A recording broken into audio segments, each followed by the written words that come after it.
Tibetanski duhovni voditelj Dalaj Lama, ki danes zaključuje svoj obisk v Mariboru, je zjutraj pred Univerzo v Mariboru pozdravil zbrane obiskovalce in simpatizerje, kljub napornemu včerajšnjemu dnevu pa je deloval spočito in sproščeno. Sledilo je predavanje za vabljene goste v dvorani SNG Maribor, ki se je glasilo Sočutje, umetnost sreče. Dalaj Lama je pred polno dvorano, v katero gre okrog 800 ljudi, povedal, da se vsaka sprememba prične pri posamezniku.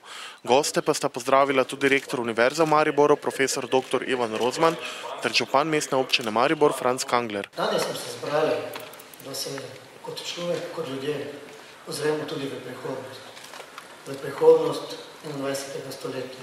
V svojem predavanju je Dalaj Lama izpostavil tiste človeške vrednote, ki ustvarjajo odprtost in prinašajo nove prijatelje. Sočutje nam ne more škoditi, tisti, ki z njim največ pridobi, pa smo mi sami.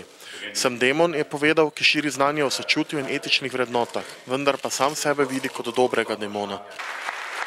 Preden se je njegova svetost z mariborskega letališča odpravila proti Švici, kjer se bo v Zürichu 9. aprila udeležil konference Mind and Life, si je ogledal še dokončano mandalo, ki so jo budistični menihi pripravljali več kot teden dni v viteški dvorani Mariborskega gradu.